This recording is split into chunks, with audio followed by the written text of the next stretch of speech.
വേദിയിലിരിക്കുന്ന ബഹുമാന്യരെ, സദസ്സിലുള്ളവരെ, കുട്ടികളെ, ശിഖ ഓൺലൈൻ മാസിക ഒരു പരിചയപ്പെടലാണ് നടത്തുന്നത്.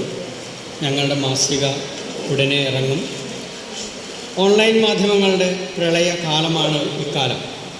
ടെക്നോളജിയുടെ എല്ലാ സാധ്യതകളും അവസരങ്ങളെയും ഉപയോഗിച്ച് സാഹിത്യ കൂട്ടായ്മകൾ ഭാഷാ സാഹിത്യത്തെ പോഷിപ്പിക്കുന്ന, ആഘോഷിക്കുന്ന ഈ കാലഘട്ടത്തിൽ ആയിരക്കണക്കിന് നവമാധ്യമ ആനുകാലികങ്ങൾ പ്രസിദ്ധീകൃതമാകുമ്പോൾ എന്തിന് കാവ്യശിഖയും ഒരു ഓൺലൈൻ മാസിക തുടങ്ങുന്നു എന്ന ചോദ്യം ന്യായപ്രകാരം ഉണ്ടാകാം.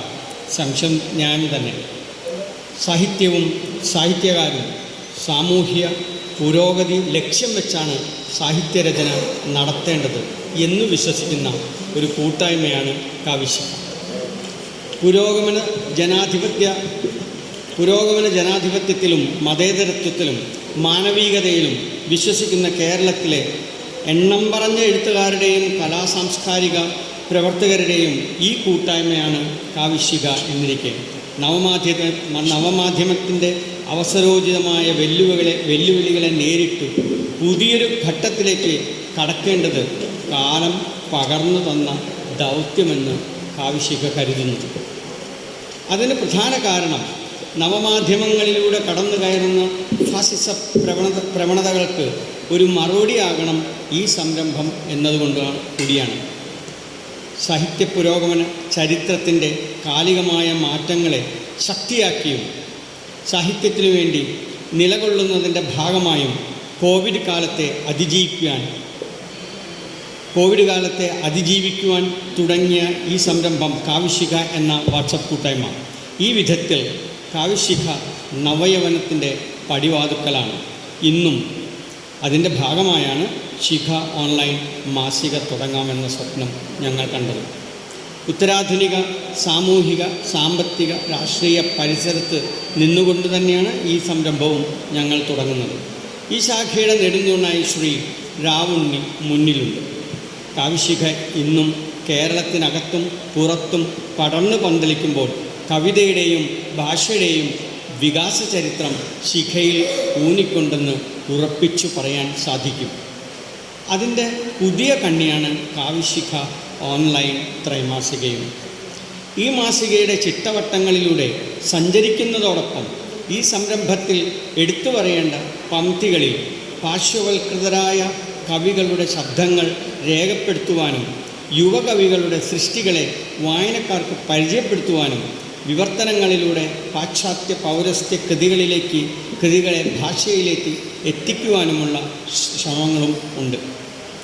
കേരളത്തിലെ കവികളുടെ അത്യന്തം സുന്ദരവും ശക്തവുമായ രചനകൾ വെളിച്ചം കാണണം എന്ന ലക്ഷ്യവും അതോടൊപ്പം സാഹിത്യവുമായി ബന്ധപ്പെട്ട് പുതിയ പംക്തികളും തുടങ്ങി സാഹിത്യകാരെ പ്രചോദിപ്പിക്കുക എന്നതും നമ്മുടെ ലക്ഷ്യമാണ്, കർത്തവ്യമാണ്.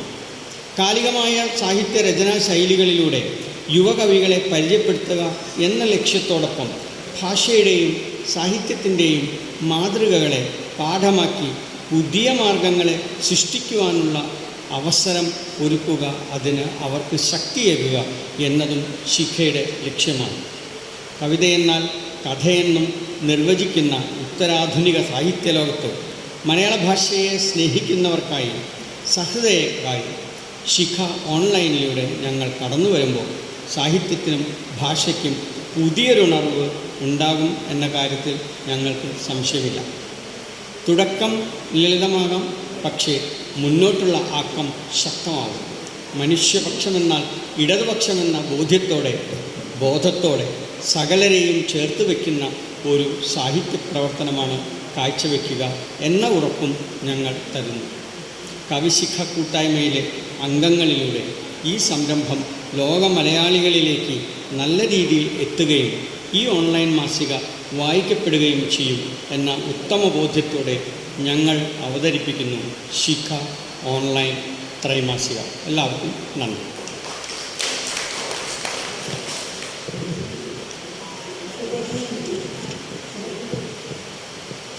നന്ദി അജയ് മാഷെ. അടുത്തതായി പുസ്തക പ്രകാശന ചടങ്ങാണ് നടക്കുന്നത്. നിസ നാസർ നമ്മുടെ കാവിശിക കുടുംബാംഗമാണ്. നിസ നാസറിൻ്റെ 3 പുസ്തകങ്ങളാണ് ഇവിടെ പ്രകാശിതമാകുന്നത്. ആദ്യത്തെ പുസ്തകം ഉജ്ജ്വല ജലധി തരംഗ എന്ന കവിതാ സമാഹാരമാണ്. ഏറ്റുവാങ്ങുന്നത് രവിത ഹരിദാസ് മാഡമാണ്. ഏവരെയും ഈ ചടങ്ങിലേക്ക് ക്ഷണിക്കുകയാണ്. നിസ നാസറിൻ്റെ കവിതാ സമാഹാരം ഉജ്ജ്വല ജലധി തരംഗ ഏറ്റുവാങ്ങുന്നത് വനിതാ സാഹിതി സംസ്ഥാന സെക്രട്ടറി ശ്രീമതി രവിത ഹരിദാസ്.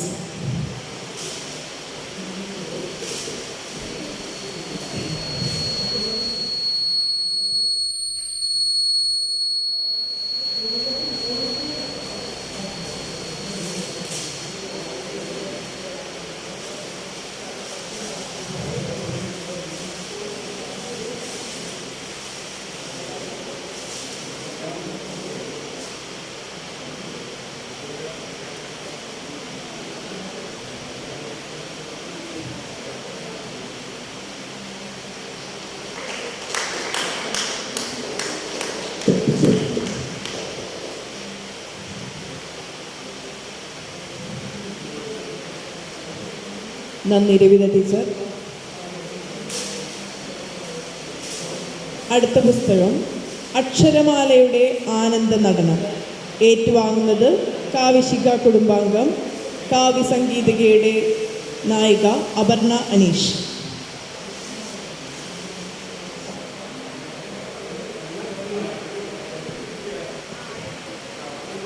അക്ഷരമാലയുടെ ആനന്ദ നടനമാണ് ഇവിടെ പ്രകാശിതമാകുന്നത്. ഏറ്റുവാങ്ങുന്നത് അപർണ അനീഷ്.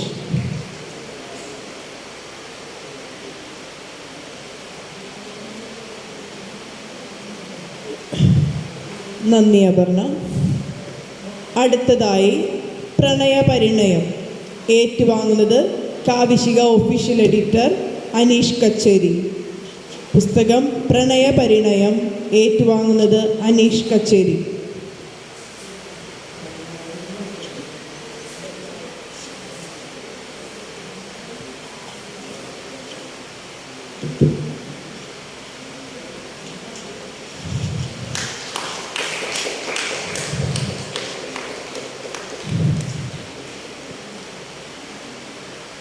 നന്ദി അനീഷ്. അടുത്തതായി നമ്മോട് സംവദിക്കുന്നത് വനിതാ സാഹിതിയുടെ സംസ്ഥാന സെക്രട്ടറി ശ്രീമതി രവിത ഹരിദാസ്. പുസ്തകം പരിചയപ്പെടുത്തി നമ്മോട് സംസാരിക്കുന്നത് രവിത ഹരിദാസ് മാഡമാണ്.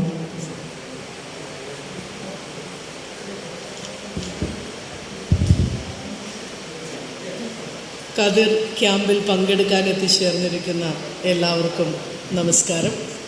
പ്രിയപ്പെട്ട രാവുണ്ണി മാഷ്, ഈ ക്യാമ്പ് ഉദ്ഘാടനം ചെയ്ത അശോകൻ മാഷ് അടക്കമുള്ള വേദിയിലും സദസ്സിലുമുള്ള പ്രിയപ്പെട്ടവരെ എല്ലാവർക്കും നമസ്കാരം. ഈ 3 ദിനങ്ങൾ ഏറെ സാർത്ഥകമായി നിങ്ങൾക്ക് അനുഭവപ്പെടട്ടെ എന്ന് ആശംസിക്കുന്നു. ഇന്ന് 3 പുസ്തകങ്ങളാണ് കതിർ സാഹിത്യ ക്യാമ്പിൻ്റെ വേദിയിൽ പ്രകാശിതമായിരിക്കുന്നത്. നിസ നാസർ എന്ന ഖൈറുനിസ എഴുതിയ ഉജ്ജ്വല ജലധി തരംഗ, അക്ഷരമാലയുടെ ആനന്ദ നടനം, പ്രണയപരിണയം എന്നിങ്ങനെ 3 പുസ്തകങ്ങളാണ് പ്രകാശിതമായിരിക്കുന്നത്.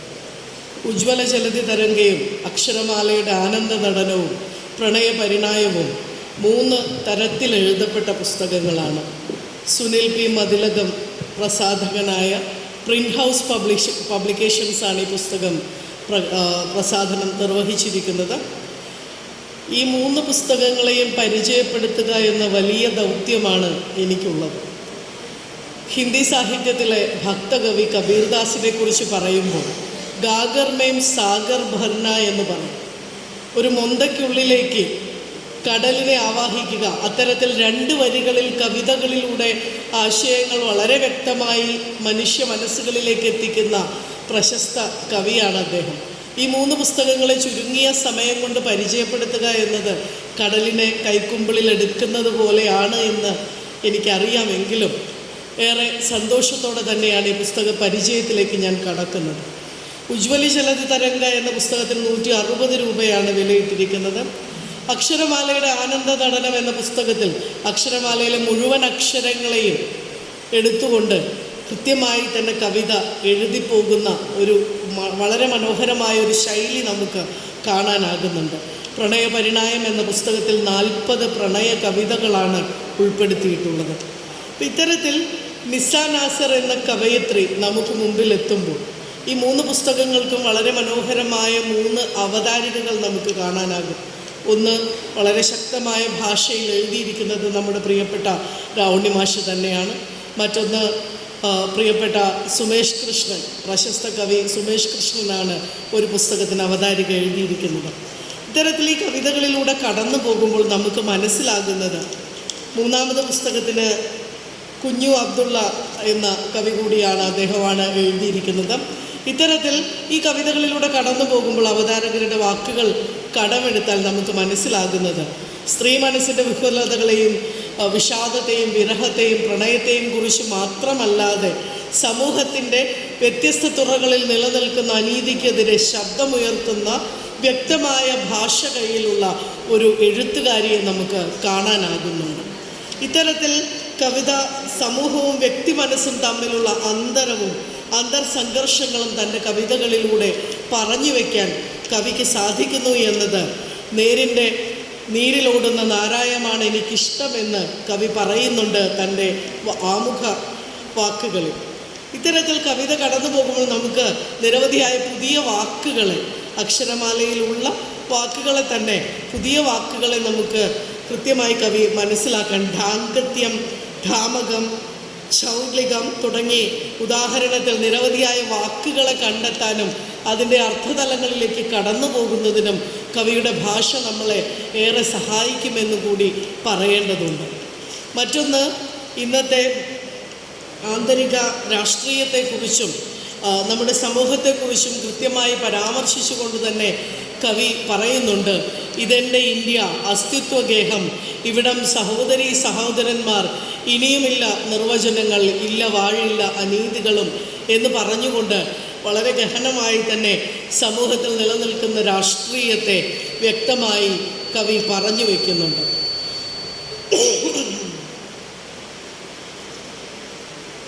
ഉജ്ജ്വല ജലധി തരംഗ എന്ന കവിതയിലൂടെ കാൽപ്പനികതയുടെ സൗന്ദര്യവും ഉന്മാദത്തിൻ്റെ അതിർവരമ്പുകളും കാട്ടിത്തരുന്ന കവി മനസ്സിനെ നമുക്ക് വളരെ വ്യക്തമായി തന്നെ ഈ കവിതകളിലൂടെ കാണാൻ സാധിക്കുന്നുണ്ട്. ഇവിടെ ഭാര്യാജീവിതം എന്ന കവിതയിലൂടെ കടന്നു പോകുമ്പോൾ പാരതന്ത്ര്യത്തിന് വഴിപ്പെടില്ലൊരിക്കലും, ആത്മാഭിമാനത്താൽ പഠിച്ചുയരും എന്ന ദൃഢനിശ്ചയം വിളംബരം ചെയ്തുകൊണ്ട് സ്ത്രീ മനസ്സിൻ്റെ സ്വാതന്ത്ര്യത്തെ ആഘോഷിക്കുന്ന വരികളും വളരെ വ്യക്തമായി തന്നെ കവി പറഞ്ഞു വയ്ക്കുന്നുണ്ട്. കപട ലോകത്തിൻ്റെ ഇരുപുറങ്ങളിലേക്കും വിരൽ ചൂണ്ടുന്നു എന്നതാണ് ഈ കവിയുടെ സവിശേഷത എന്ന് നമുക്ക് എടുത്തു കാണിക്കാനാകുന്നുണ്ട്. അച്ഛനില്ലാതായപ്പോൾ അമ്മ പോരാളിയെപ്പോലെ കുതിച്ചു തുടങ്ങി എന്ന് പറഞ്ഞുകൊണ്ട് അച്ഛനും അമ്മയും കുഞ്ഞും നിറഞ്ഞു നിൽക്കുന്ന ഒരു വലിയ കഥാലോകത്തിൻ്റെ അനുഭവത്തെ വ്യക്തമായി തന്നെ കവി പറഞ്ഞു വയ്ക്കുന്നു. ഇവിടെ അമ്മ ഒരു പോരാളിയെപ്പോലെ കുതിച്ചു തുടങ്ങുന്നത് അച്ഛനില്ലായ്മയിൽ നിന്ന്, അനാഥത്വത്തിൽ നിന്നാണ് എന്ന് പറയുമ്പോൾ ഒരു സ്ത്രീക്ക് സാധിക്കാത്തതായി ഒന്നുമില്ല, അവൾ എന്നും ഒരു പോരാളി തന്നെയാണ് എന്ന തിരിച്ചറിവ് മനസ്സിൽ പേറുന്ന കവിയെ നമുക്ക് കാണാനാകുന്നുണ്ട്. നിറങ്ങൾ കൊണ്ടോ പുറം കാഴ്ചകൾ കൊണ്ടോ ഒരാളെ വിലയിരുത്തരുത്, അജ്ഞാതമായ ഒരു കലാസൃഷ്ടി പോലെ ആത്മാവിൻ്റെ നിറവും മറഞ്ഞിരുന്നേക്കാം എന്ന് കവി പാടുമ്പോൾ നമുക്ക് വ്യക്തമായി തന്നെ ഇന്നത്തെ സമൂഹത്തിൽ നിലനിൽക്കുന്ന ജാതിയുടെയും മതത്തിൻ്റെയും വർണ്ണവെറിയുടെ അന്ധത ബാധിച്ച സമൂഹത്തെ നമുക്ക് തിരിച്ചറിയാൻ സാധിക്കുന്നുണ്ട് എന്ന് മനസ്സിലാക്കാനാകും. ഇത്തരത്തിൽ വ്യക്തിയും മനസ്സും തമ്മിലുള്ള അന്തരവും എല്ലാം കവി പറഞ്ഞു വയ്ക്കുമ്പോൾ നമുക്ക് മനസ്സിലാകുന്നത്, ഈ പുസ്തകം വായിച്ച് മടക്കി വയ്ക്കുമ്പോൾ ഇത് എടുത്തു വച്ചാലും നമ്മുടെ മനസ്സിലേക്ക് ഇറങ്ങിപ്പോകാത്ത പല കഥാപാത്രങ്ങളെയും കഥാസന്ദർഭങ്ങളെയും വരികളെയും മനസ്സിൽ അവശേഷിപ്പിച്ചുകൊണ്ടാണ് കവി നമുക്ക് മുമ്പിൽ നിറഞ്ഞു നിൽക്കുന്നത് എന്ന് മനസ്സിലാക്കാനാകും. ഈ കവിതകളുടെ ഒരു പ്രത്യേകത എന്ന് പറയുമ്പോൾ ഒരു പുസ്തകം മാത്രമാണ് കതിർ ക്യാമ്പിൽ പ്രകാശനം ചെയ്യാൻ ആഗ്രഹിക്കുന്നത് എന്ന് പറയുകയും എന്നാൽ കൃത്യമായൊരു പ്രേരണയിൽ തന്നെ താൻ എഴുതി വച്ചിരിക്കുന്നതിന് 3 പുസ്തകങ്ങളിലേക്ക് എത്തിക്കുന്നതിന് തൻ്റെ ഭാഷാ ശൈലി കൊണ്ടും ആ ഒരു രചനാ സൗഷ്ഠവം കൊണ്ടും കവിക്ക് സാധിച്ചു എന്നത് തന്നെയാണ് ഈ കതിർ ക്യാമ്പിനെ ഏറ്റവും മനോജ്ഞമാക്കുന്നത്. ഇത്തരത്തിൽ ഇനിയും നിരവധിയായ കലാസൃഷ്ടികളിലൂടെ നിരവധി എഴുത്തുകാർ മുന്നോട്ട് വരുന്നതിന് പ്രേരണാശക്തിയാകുന്ന തരത്തിൽ കതിർ ക്യാമ്പ് ഏറെ സാർത്ഥകമായ രൂപത്തിൽ നിങ്ങളിലേക്ക് കടന്നു വരട്ടെ എന്ന് ആശംസിച്ചുകൊണ്ട് എഴുത്തുകാരി നിസ നാസറിന് ഇനിയും കവിതയുടെ വഴികളിൽ ഏറെ ദൂരം സഞ്ചരിക്കാനാകട്ടെ എന്ന ആശംസകൾ നേരുന്നു. എല്ലാവർക്കും ഒരിക്കൽ കൂടി കതിർ ക്യാമ്പിൻ്റെ എല്ലാവിധ ആശംസകളും നേർന്നുകൊണ്ട് നിർത്തുന്നു. നന്ദി.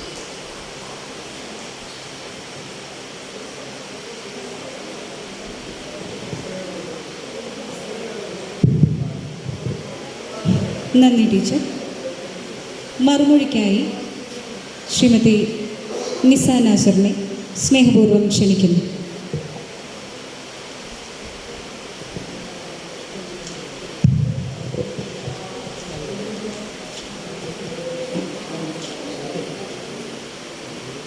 വേദിയിൽ ഉപവിഷ്ടരായ Cochin Devaswom board president K Raveendran sir, കാവ്യശികയുടെ ചെയർമാൻ രാമണ്ണി സാർ, അശോകൻ ചെരുവിൽ സാറിനും വേദിയിലും സദസ്സിലുമിരിക്കുന്ന മറ്റു വിശിഷ്ട വ്യക്തികൾക്കും നിങ്ങൾക്കെൻ്റെ വിനീതമായ നമസ്കാരം. പ്രിയപ്പെട്ടവരെ, നമ്മുടെ രാവുണ്ണി മാഷ് നയിക്കുന്ന സർഗാത്മകതയുടെ ജനാധിപത്യം മുന്നോട്ട് വയ്ക്കുന്ന കാവ്യശികയുടെ ആദർശ സദസ്സിൽ എൻ്റെ കാവ്യപുസ്തകങ്ങൾ പ്രകാശനം ചെയ്യാൻ പറ്റിയതിൽ ഞാൻ അതിയായി സന്തോഷിക്കുന്നു. കല ആസ്വാദനത്തിന് വേണ്ടി മാത്രമാക്കാതെ മേന്മയുള്ള വിത്ത് പാകാനും നേരിനു വേണ്ടിയുള്ള കലപ്പയായും നമുക്ക് പ്രവർത്തിക്കാനായാൽ സാഹോദര്യവും സമാധാനവും തകർത്ത് തിന്മയിലേക്ക് കൂപ്പുകുത്തുന്ന ഇന്നത്തെ സമൂഹ മനസ്സാക്ഷിക്ക് നേരെ നന്മയുടെ വിത്തുകൾ അറിയാൻ നമുക്ക് കഴിയും.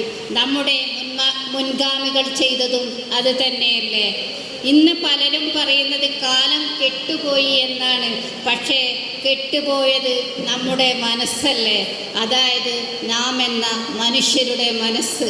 നമ്മുടെ കയ്യിലുള്ള കലാസാഹിത്യം ഏതുമാകട്ടെ, അത് ഏറ്റവും നന്നായി ഉപയോഗിച്ചുകൊണ്ട് സമൂഹത്തിൽ നടമാടുന്ന ദുഷിച്ച കാഴ്ചപ്പാടുകളെയും ജീർണതകളെയും തുറന്നു കാട്ടി ഒരു വിചിന്തന പാത നമ്മിലും മറ്റുള്ളവരിലും സൃഷ്ടിച്ചെടുക്കാനും നമുക്ക് കഴിയേണ്ടതുണ്ട്. എഴുത്തിലായാലും ജീവിതത്തിലായാലും ഉദ്ദേശശുദ്ധിയും സമീപനങ്ങളും വ്യക്തിഗത വളർച്ചയും ബന്ധങ്ങളും ബന്ധനങ്ങളും പാരമ്പര്യവും മനുഷ്യജീവിതത്തെ സ്വാധീനിക്കുന്നതിനാൽ നമ്മുടെ ആത്മാവിൻ്റെ ആഴങ്ങളിലും അനന്തമായ പോരാട്ടത്തിനുള്ള ഒരു ജ്വാല നാം സൂക്ഷിക്കേണ്ടതുണ്ട്. രാപ്പകൽ തോറും നിഴലുകൾ വന്നു പോകുന്ന ജീവിതത്തിൻ്റെ ഇരുണ്ട ദിനങ്ങളിലും നമ്മുടെ ഹൃദയം നേരിന് വേണ്ടി ശക്തമായി തുടിക്കട്ടെ. പ്രിയമുള്ളവരെ, ഇനി ഞാൻ എന്നെ ഒന്ന് പരിചയപ്പെടുത്തട്ടെ. എൻ്റെ പേര് ഖൈറുന്നിസാ സൈനാർ. നിസ നാസർ എന്ന തൂലികാ നാമത്തിൽ എഴുതുന്നു. കുട്ടിക്കാലത്ത് വായിക്കാൻ വളരെ ഇഷ്ടമായിരുന്നു. സ്കൂളിൽ ചെറിയ ക്ലാസ്സിൽ പഠിക്കുന്ന സമയത്താണ് കഥയാണോ കവിതയാണോ എന്നറിയാത്ത ഒരു സൃഷ്ടി ഞാൻ എഴുതുന്നത്. അന്ന് എന്തേലും കുറിച്ചു വെക്കുമെന്നല്ലാതെ ഒന്നും പൂർണ്ണമാക്കാറുമില്ലായിരുന്നു. അങ്ങനെ ഇരിക്കെ 2001 ഒരു നിമിഷ കവിതയായി ഒരു പൂർണ്ണ കവിത പിറന്നത്. അതൊന്ന് തിരഞ്ഞെടുക്കപ്പെടുകയും അന്നത്തെ മാധ്യമം പത്രത്തിൽ അച്ചടിച്ചു വരികയും ചെയ്തു. അതിലെ ചില വരികൾ ഞാൻ മുകളിൽ പറഞ്ഞ വിഷയവുമായി നല്ല സാദൃശ്യമുണ്ട്. കാരണം എൻ്റെ ആദ്യ കവിത എന്താണോ അത് തന്നെയാണ്, അതിൻ്റെ അലയൊലി തന്നെയാണ് ഇപ്പോഴും ചില കവിതകളിൽ കാണുന്നത്. അഹന്തതൻ ഭാണ്ഡം വലുതായിടുകിൽ നിത്യനാക്കുമോ ധനം, സോദരമാംസം ഭക്ഷിച്ചു പാവരവേഷമാടിക്കൊണ്ടമലുകൾ വൃതാവിലായി. അഹന്തതൻ ഭാണ്ഡം ഉണ്ടായാലും മനുഷ്യന് എന്തുണ്ടാവും? നിത്യനാകോ? ധനുണ്ടെന്ന് കരുതി മനുഷ്യൻ നിത്യനാകോ? മനുഷ്യൻ നശ്വരജീവിയാണ്, അനശ്വരജീവിയല്ല. നന്മ കൊണ്ടല്ലാതെ അവൻ എവിടെയും പുരോഗതി പ്രാപിക്കുന്നില്ല എന്നതാണ് എൻ്റെ ഒരു തത്വം. രണ്ടാമത്തെ കഥയ്ക്ക് UAE തലത്തിൽ നടത്തിയ ഒരു മത്സരത്തിന് ഭാഗ്യത്തിനന്ന് എനിക്ക് പുരസ്കാരം ലഭിച്ചു. നല്ല കവിതകളെ കൂട്ടുകാരിയായും പൂക്കളായും ഭംഗിയുള്ള പൂമ്പാറ്റകളെ പോലെയും സ്നേഹിക്കുന്നതിനാൽ അവയെ വല്ലാതങ്ങ് വരിഞ്ഞു മുറുക്കി ശ്വാസം മുട്ടിക്കാതെ ശുദ്ധമായ താളബോധത്താൽ സ്ഫടികത്തിലെന്നോണം എഴുതാനാണ് എനിക്കിഷ്ടം. ഞാനൊരു കവിത എഴുതുന്നത് ഭാവനയുടെ തോന്നലുകൾക്ക് മാത്രം അനുസരിച്ചല്ല, നമുക്ക് ചുറ്റും കാണുന്ന പച്ചയായ യാഥാർത്ഥ്യവും ഉൾക്കൊണ്ടു തന്നെയാണ്. അതുകൊണ്ട് തന്നെ ഞാൻ പറയുന്നത്, നിറങ്ങളിലേറെ നീരാടുമെന്നാലും നേരിൻ്റെ നീരിലോടും നാരായമാണ് എനിക്കിഷ്ടം. ഞാൻ എഴുതിയത് മുതൽ ഇന്നോളം അത് തന്നെയാണ് എൻ്റെ പ്രൊഫൈലിൽ വെക്കാറുള്ളത്. അത് തന്നെയാണ് നിസയുടെ എഴുത്തും. അതുകൊണ്ട് തന്നെ ഇത് വായിക്കുന്ന അനുഭവസ്ഥർ അത് അവരുടെ കഥയാണെന്ന് പറയും. അല്ലാത്തവർ പറയും ഞാൻ എഴുതുന്നത് എൻ്റേതാണെന്ന്. രണ്ടുമല്ല, ഞാൻ യാഥാർത്ഥ്യങ്ങളിൽ നിന്നും ഭാവനയിൽ നിന്നും എഴുതുന്നതാണ്. നിസൻ്റെ എഴുതുമ്പോൾ നിസൻ്റേതാണെന്ന് തന്നെ അടയാളപ്പെടുത്തിയിട്ട് ഞാൻ പലതും എഴുതാറുള്ളൂ. നല്ലൊരു കൂട്ടുകാരിയോട് വളച്ചുകെട്ടില്ലാതെ കാര്യം പറയാമെന്ന പോലെയും കാവ്യമാകും പൂമ്പാറ്റച്ചിറകിൽ അവ വിരിയുന്നതിനപ്പുറം ഞാനായിട്ട് ആവശ്യത്തിൽ കൂടുതൽ വർണ്ണം പൂശേണ്ട എന്നൊരു ചിന്താഗതിയുമാണ് എനിക്ക് ഇന്ന് വരെ ഉണ്ടായിരുന്നത്. കാരണം ഏതൊരു പൂമ്പാറ്റയ്ക്കും എത്ര ഭംഗി കുറവാണെന്ന് പറഞ്ഞാലും നമ്മളടുത്ത് വന്ന് നമ്മൾ സൂക്ഷ്മമായി നിരീക്ഷിക്കുമ്പോൾ ആ പൂമ്പാറ്റയ്ക്ക് ഭംഗിയുണ്ടാകും. അതുപോലെ തന്നെയാണ് ഓരോ കവിതയ്ക്കും ഭംഗിയുണ്ടെന്ന് തോന്നുന്ന ഒരാളാണ് ഞാൻ. ചിലതിന് വർണ്ണം കൂടുതലായിരിക്കുമെന്ന് മാത്രം. എന്നിരുന്നാലും ഇനിയും ഈ രംഗത്ത് കൂടുതൽ പഠിക്കാനുണ്ടെന്ന അതിശക്തമായ തിരിച്ചറിവോടെയാണ് ഞാനിപ്പോൾ നിങ്ങളുടെ മുന്നിൽ നിൽക്കുന്നത്. ഈ ചിന്ത എന്നിൽ ഉണർത്തിയത് എൻ്റെ ഇക്കയും നമ്മുടെയെല്ലാം പ്രിയപ്പെട്ട രാവുണ്ണി സാറുമാണ്.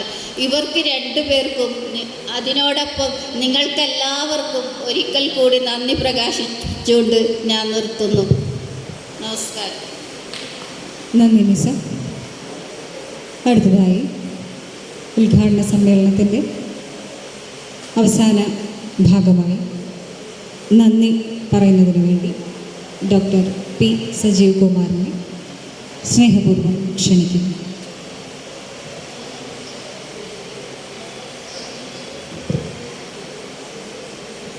വേദിയിലും സദസ്സിലും ഭൂഷിതരായിരിക്കുന്ന പ്രിയപ്പെട്ടവരെ, കാവിശികയുടെ ഈ വർഷത്തെ സാഹിത്യ ക്യാമ്പ് കതിർ ആണ് 9, 10, 11 തീയതികളിൽ കേരളവർമ്മ കോളേജിൽ നടക്കുന്നത്. ഈ ക്യാമ്പ് 1 മുതൽ 20 സദസ്സുകളായിട്ടാണ് ഈ ക്യാമ്പ് വിഭാവനം ചെയ്തിട്ടുള്ളത്. അതിൻ്റെ ആദ്യത്തെ സദസ്സാണ് ഇവിടെ ഉദ്ഘാടന സെഷൻ എന്നുള്ള രീതിയിൽ ഇപ്പോൾ ഇവിടെ സമാപനത്തിലേക്ക് കിടക്കുന്നത്.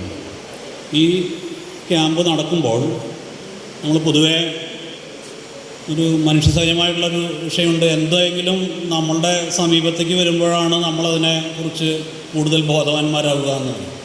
ഇപ്പോൾ രാജ്യത്തിൻ്റെ അകത്ത് നടക്കുന്ന പലവിധ വിഷയങ്ങളിൽ പലപ്പോഴും നമ്മൾ പ്രതികരിച്ച് നമ്മുടെ എതിരഭിപ്രായങ്ങളും ഒക്കെ അതാത് സമയങ്ങളിൽ പ്രകടിപ്പിച്ചു വന്നിട്ടുണ്ട്.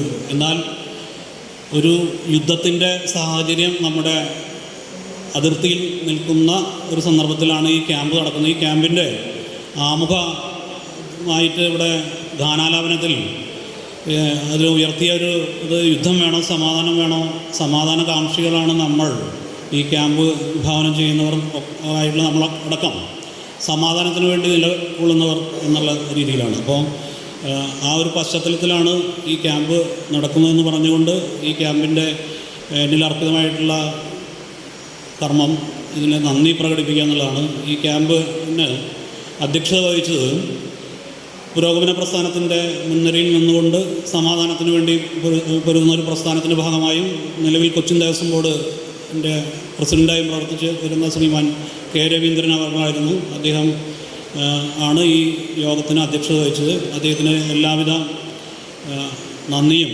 കാവിശിക കുടുംബത്തിൻ്റെ പേരിൽ നേരുന്നു. നമ്മുടെ ഉന്നത വിദ്യാഭ്യാസ മന്ത്രി ബിന്ദു ടീച്ചറാണ് ഈ ക്യാമ്പ് ഉദ്ഘാടനം ചെയ്യേണ്ടിരുന്ന ചില അടിയന്തര സാഹചര്യത്തിൽ ടീച്ചർക്ക് കൂടെ എത്താൻ കഴിഞ്ഞില്ല. കാവിശികയുടെ മുൻകാല ക്യാമ്പുകളിലും ഓരോ ക്യാമ്പുകളിലും ഉദ്ഘാടന സെഷനുകളായും പ്രഭാഷണങ്ങളായിട്ടും നമ്മെ അതാത് സമയത്ത് സാംസ്കാരിക രംഗത്തും രാഷ്ട്രീയ രംഗത്തും നിലനിൽക്കുന്ന വിഷയങ്ങളെ കുറിച്ച് ചിന്തിക്കാനായിട്ടുള്ള ചിന്തോദ്ദീപകമായിട്ടുള്ള സംസാരങ്ങൾ നമ്മെ ഉണർത്തിയ ശ്രീമാൻ അശോകൻ ചെരുവിൽ, കഥാകൃത്തും നോവലിസ്റ്റുമായ അശോകൻ ചെരുവിൽ അദ്ദേഹമാണ് ഈ ക്യാമ്പിന് ഉദ്ഘാടന കർമ്മം നിർവഹിച്ചത്. അദ്ദേഹത്തിന് കാവശ്യയ്ക്ക് വേണ്ടി നന്ദി രേഖപ്പെടുത്തിയിരുന്നു.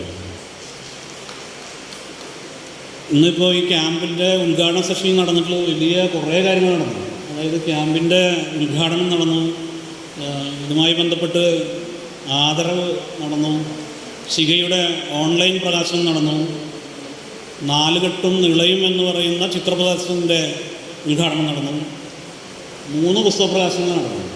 അപ്പോൾ ചെറിയ ഒരു ഒന്നാം സദസ്സിൽ ധാരാളമായിട്ടുള്ള കാര്യങ്ങളാണ്, വിവിധങ്ങളായിട്ടുള്ള കാര്യങ്ങളാണ് നടന്നത്.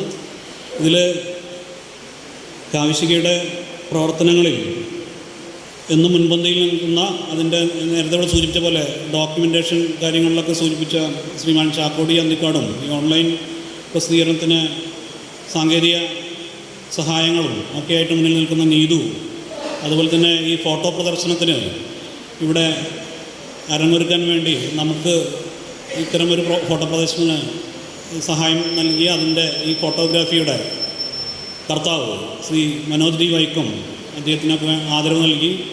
ഇവർക്ക് 3 പേർക്കും നന്ദി രേഖപ്പെടുത്തിക്കൊള്ളുന്നു. നമ്മുടെ കാവ്യശിഖയുടെ ക്യാമ്പിൽ എന്നും ചെറിയ സംസാരവും ചെറിയ കവിതയുമായിട്ടുള്ള സാന്നിധ്യമാണ് ശ്രീമാൻ നമ്മുടെ മിക്കവാറും പരിപാടികളിലൊക്കെ ഏങ്ങണ്ടീർ ചന്ദ്രശേഖരനൂടെ ഉണ്ടായിരുന്നു. അദ്ദേഹത്തിനും നന്ദി രേഖപ്പെടുത്തിക്കൊള്ളുന്നു. ഈ മനോജ് ഡി വൈക്കത്തിൻ്റെ ചിത്ര പ്രദർശനം ഇവിടെ അടുത്ത ദിവസങ്ങളിലൊക്കെ ഇവിടെ ഉണ്ടായിരിക്കും. അദ്ദേഹത്തിൻ്റെ ചിത്രപ്രദർശനം ഇപ്പോൾ ഞാൻ അദ്ദേഹവുമായി സംസാരിച്ചപ്പോൾ ഞാൻ ആദ്യം കേട്ടിരുന്നത് അദ്ദേഹം MTയുടെയും OV വിജയൻ്റെയും അതുപോലെ തന്നെ പുനത്തിൽ, അങ്ങനെ 3 നോവലുകളുടെയാണ് ഞാൻ എൻ്റെ മനസ്സിലുണ്ടായിരുന്നത്. അപ്പോൾ MTയുടെ ഈ നോവലിൻ്റെ ഈ ചിത്രപ്രദർശനം MTയുടെ സ്വന്തം നാടായ കൂടല്ലൂരിൽ വെച്ച് നടന്നപ്പോൾ, ഹൃദയപൂർവ്വം MTക്ക് എന്നുള്ള പേരിട്ടിട്ടുള്ള ചടങ്ങ് നടന്നപ്പോൾ അന്ന് മനോജ് ഡി വൈക്കത്തിൻ്റെ ഇതേ ചിത്രങ്ങളുടെ പ്രദർശനം അവിടെ ഉണ്ടായിരുന്നു. ശ്രീ ഹരിഹരനാണ് അന്ന് ആ ചിത്രപ്രദർശനത്തിൻ്റെ ഉദ്ഘാടനം നിർവഹിച്ചത്.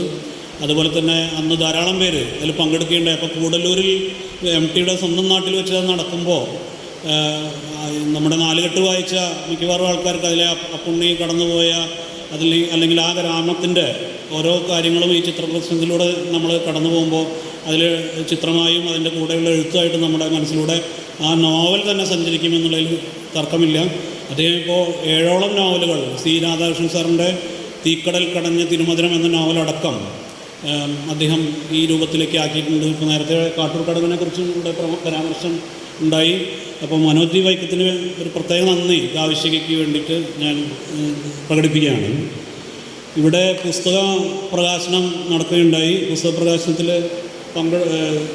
നിസാ നാസറിൻ്റെ 3 പുസ്തകങ്ങളുടെ പ്രകാശനമാണ് നടന്നത്. അത് പുസ്തകം ഏറ്റുവാങ്ങാനായിട്ട് പുരോഗമന കലാസാഹിത്യ സംഘത്തിൻ്റെ സംസ്ഥാന നേതൃത്വത്തിലായിട്ട് പ്രവർത്തിക്കുന്ന രവിത ഹരിദാസ് ഉണ്ടായിരുന്നു. അതുപോലെ തന്നെ കാവശ്യകയുടെ അപർണ അനീഷ് കച്ചേരി, കോഴിക്കോട് ജില്ലയിൽ നിന്നുള്ള വ്യക്തിയാണ്. അവരൊക്കെ ഇവിടെ സന്നിഹിതരായിരുന്നു. അവരോടൊക്കെ കാവശ്യകയുടെ നന്ദി രേഖപ്പെടുത്തുകയാണ്. കാവശ്യകയുടെ ഊർജവും ആയി പ്രവർത്തിക്കുന്ന രാവണേട്ടൻ ഇതിൻ്റെ അരങ്ങിലും അണിയറയിലും നിന്ന് നമ്മളെ നയിച്ചുകൊണ്ടിരിക്കുന്നുണ്ട്. രാവണേട്ടന് പ്രത്യേക നന്ദി രേഖപ്പെടുത്തുന്നു. ഇവിടെ ഇതിൻ്റെ സ്വാഗതം ആശംസിച്ച ശ്രീജ വിധു, അതുപോലെ തന്നെ ഇവിടെ ഈ ചടങ്ങിൽ പങ്കെടുത്ത ശ്രീമാൻ K ഉണ്ണികൃഷ്ണൻ, അദ്ദേഹമാണ് ഈ ഫോട്ടോ പ്രദർശനത്തിൻ്റെ ഉദ്ഘാടനം നിർവഹിച്ചത്. അദ്ദേഹത്തിനും മറ്റ് ഈ ചടങ്ങിൽ പങ്കെടുത്ത എല്ലാവർക്കും, ഇവിടെ പങ്കെടുത്ത എല്ലാവർക്കും ഈ ക്യാമ്പ് ഭംഗിയായിട്ട് നടന്ന് അതിൻ്റെ ഞായറാഴ്ച വരെയുള്ള വിവിധ സെഷനുകൾ ഭംഗിയായി നടക്കട്ടെ എന്നുള്ള ഒരു ആശംസ കൂടി നേർന്നുകൊണ്ട് ചടങ്ങിൻ്റെ ഈ ഉദ്ഘാടന സെഷന് നന്ദി രേഖപ്പെടുത്തിക്കൊണ്ട് നിർത്തുന്നു. നന്ദി, നമസ്കാരം. ഉദ്ഘാടന സമ്മേളനം. നമ്മുടെ ഈ ക്യാമ്പിൻ്റെ ഏറ്റവും സവിശേഷമായൊരു കാര്യമാണ് D മനോജിൻ്റെ ഫോട്ടോഗ്രാഫി. ശരിക്കും സാഹിത്യവും ഫോട്ടോഗ്രാഫിയും തമ്മിൽ അതിഗംഭീരമായി കോർത്തിണക്കി ഏതാണ്ട് നമ്മുടെ ദേശീയ മാധ്യമങ്ങളിലടക്കം വലിയ ചർച്ചയ്ക്ക് വിധേയമായൊരു പ്രദർശനമാണ്. നമ്മുടേതുപോലുള്ളൊരു ചെറിയ സാഹിത്യ ക്യാമ്പിൻ്റെ ഭാഗമായിട്ടില്ല, വലിയ ഇവൻ്റായിട്ടാണ് ലളിതകല അക്കാദമിയിലും മറ്റും ഇതിൻ്റെ പ്രദർശനം നടന്നുകൊണ്ടിരിക്കുന്നത്. അപ്പോൾ ഈ കാവിശികയുടെ ഏറ്റവും വലിയ ഒരു പ്രോഗ്രാം എന്ന നിലയ്ക്ക് ഇവിടെ നടക്കുന്ന ഫോട്ടോഗ്രാഫി പ്രദർശനത്തിലെ എല്ലാ ചിത്രങ്ങളും ഇതിൻ്റെ ഇടവേളകളിൽ ശ്രദ്ധാപൂർവം നിരീക്ഷിക്കണമെന്നും കാണാൻ വരണമെന്നും എല്ലാവരോടും അഭ്യർത്ഥിക്കുന്നു. നേരത്തെ ഇവിടെ ഡോക്ടർ ചൂണ്ടിക്കാണിച്ചതുപോലെ വളരെ നീണ്ട കാര്യപരിപാടികളൊക്കെ നടന്ന ഉദ്ഘാടന സമ്മേളനമാണ് ഇപ്പോൾ കഴിഞ്ഞത്. നമ്മൾ ക്യാമ്പിലേക്ക് കിടക്കുകയാണ്. ക്യാമ്പിൻ്റെ ആദ്യത്തെ സെഷൻ 10 മിനിറ്റിനുള്ളിൽ ആരംഭിക്കും. നമുക്കെല്ലാവർക്കും ചായ കുടിച്ച് തിരിച്ചു വന്ന് അടുത്ത സെഷനിലേക്ക് പ്രവേശിക്കാം.